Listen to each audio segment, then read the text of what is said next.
Hi, I'm Euge Valovirta, and this one is about Fryette's power station PS-100 variable reactive load plus vacuum tube power amp. Okay, those of you who have followed me, I use real amps, real cabinets. Sometimes if I'm recording at late hours, I attenuate, the amps a little bit, and sometimes not, because I have cabs in another isolated room. The reason I'm attenuating usually a little bit is that because the house is shaking. I mean, I have 100 watt amps, 120 with 5150, and I just attenuate so that the house isn't shaking. I used to have the Sandrock's Reactive, but I sold that recently, and I bought this Fryette. Now I'm attenuating. It's not bedroom levels, but it's not ear piercing levels still. So I'm just gonna play something. I have 4 amps connected. JCM 800, the bad boy, 1987X, Plexi reissue 5150, and then ADA MP1 power amp preamp into Marshall's JCM 2000 TSL power amp. Then I have the Fryette connected to my board, so I can switch between the 2 channels depending what amp I'm using. I've dialed them a little bit differently, but let's start with the ADA.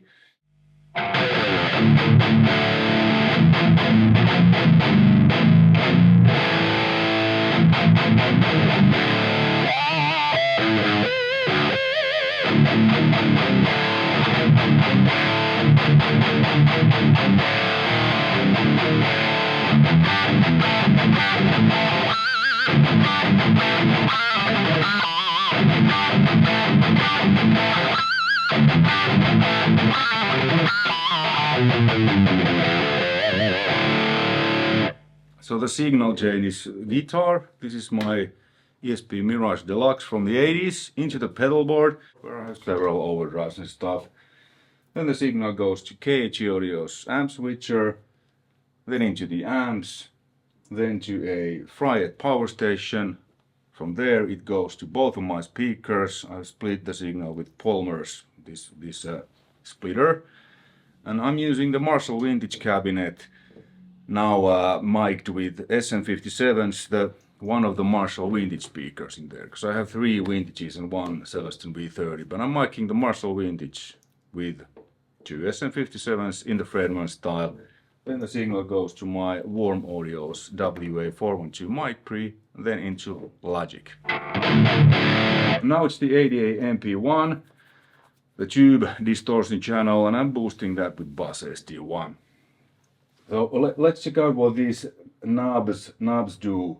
Because now I'm attenuating a bit more than usually, so I have the settings at bright. When I put them to flat,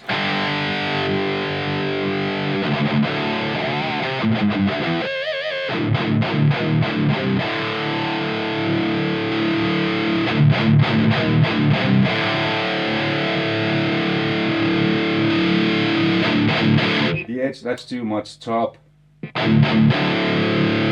too much lows. I kind of like when these are in center, it sounds the closest to me than without attenuation. Because how this works is that, please excuse me if I'm wrong, I'm not a amp tech, but it gets the sound from the amps, it changes it to line level, the reactive load, and then the 2 power amp that this has, 2 6550s, then it amplifies it again, and with these controls you can tweak these and these presence and depth controls so that the sound it's pretty much identical than without an attenuation.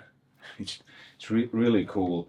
So with the ADA and with the 800 and Plexi, I found it that the bright and warm center, the presence and depth at around 10 o'clock, the sound is exactly like without attenuation. So yeah, so it's pretty cool. And if I change to Plexi, now I have programmed this because it has a channel switcher in the back, so you can change channels, and then there's effect loop. You can also change the effect loop via a foot switch. So I have the G-Labs GCT3, and I set it to just a channel switching. So when I press the Plexi button here, it changes the KHG to Plexi and the Fryette to this, because I found it that the Plexi is the closest with attenuation when presence and depth are known. So this is a Plexi boosted with warm audio sensor or clone cone.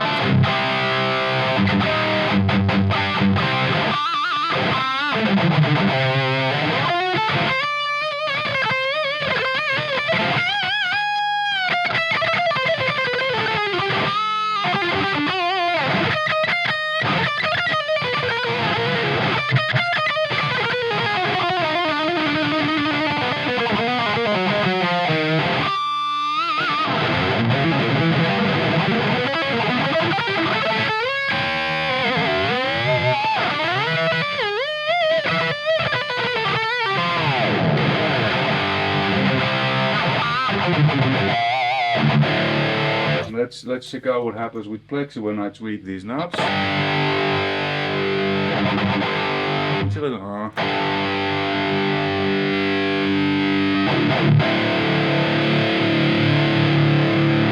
again this, and then presence and depth.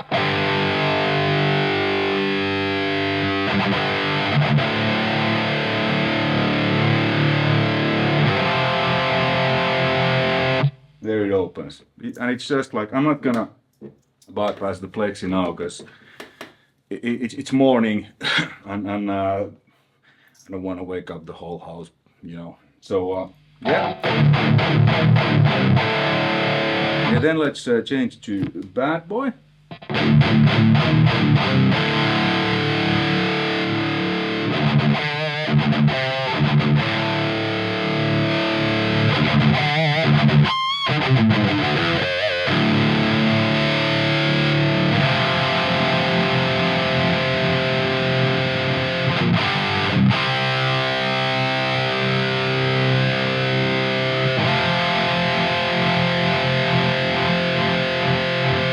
We're just kinda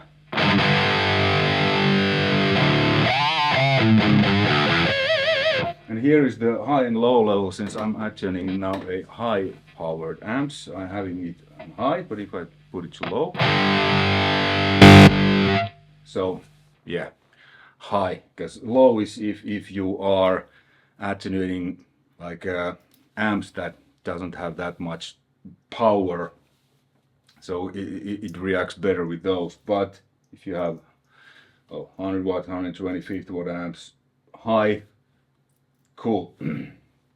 So those are the front connections. And then here, let me change to 5150.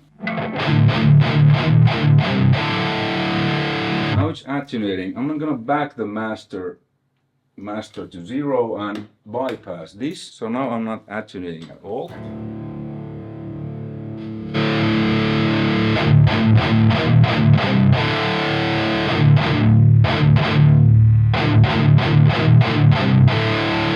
Now it's 5150 straight into the cabinet.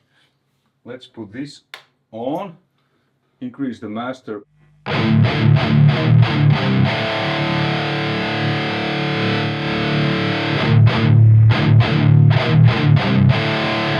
It's basically the same.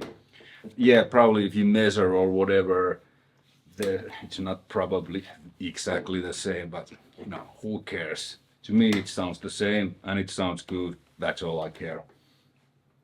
And this is you know, there's no like notches, so you can have this as loud as or as quiet as you will. So you can have all the tube saturation, especially with the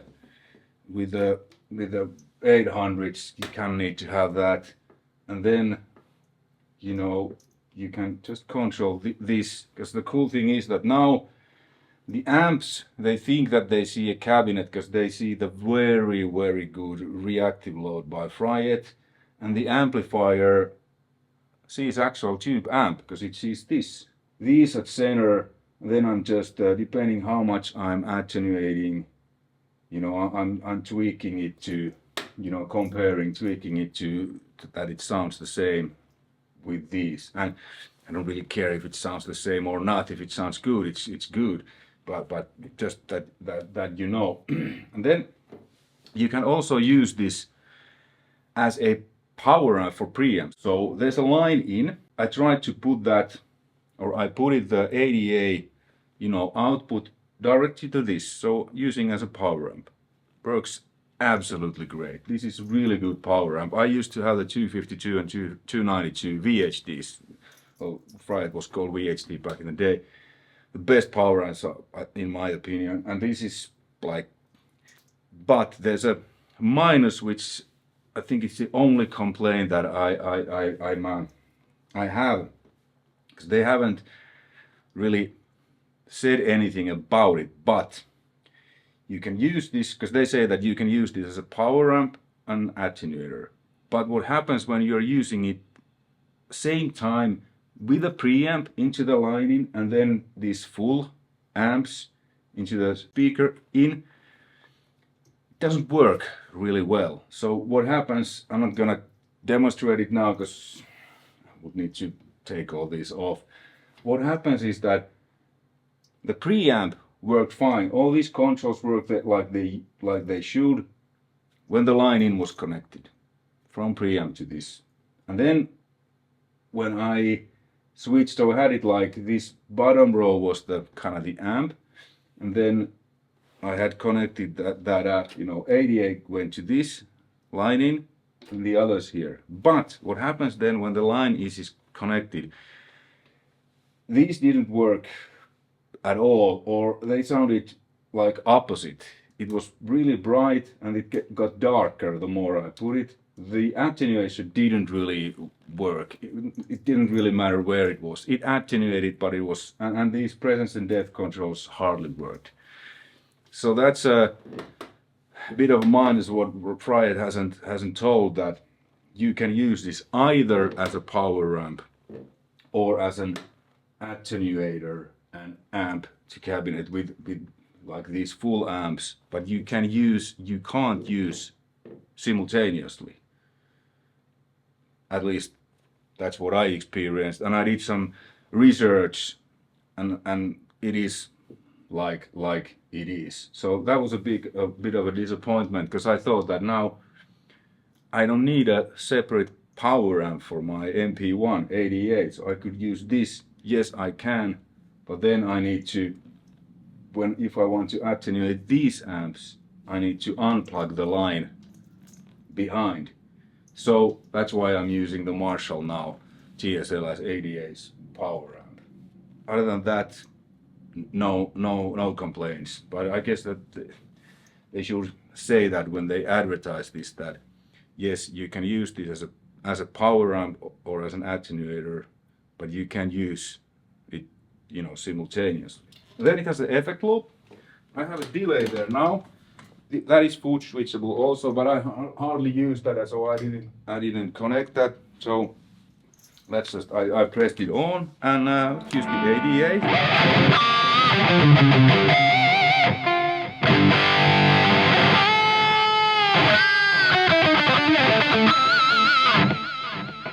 Like these Marshalls, these don't have an effect loop. Old, these are from 80s, 84, 85. But now, since this has, now I have the delay in that.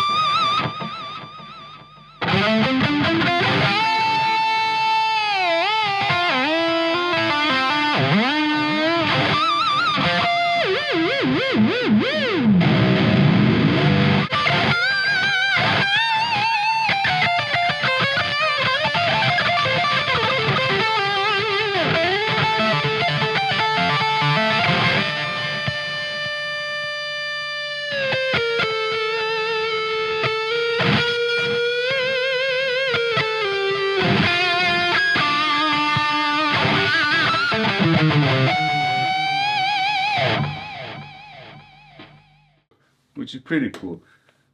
Cool if you like to use delay in the loop, but this is my studio. I don't record delays. It's cool to have when I'm, you know, jamming, if I want to have a delay, because I add delays and reverbs always in the mix. So yeah, conclusion. The best reactive load I tried. It's pretty unique because it has a tube amp in it. It does it really well, and with these controls you can really match your tone, how the amp, your sound, how it is without attenuation, with any volume.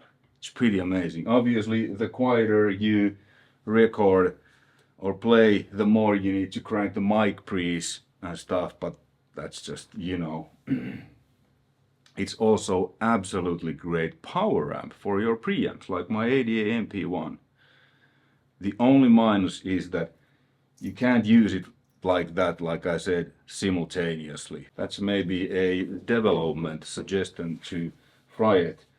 I don't know if it's possible, but it would be pretty cool to have, like, you know, this channel set as a power amp for preamps, and this channel set as a attenuator slash power amp, because like I said, how it works, that it attenuates, then it this amplifies it again to the speaker, so you get really nice negative feedback and stuff.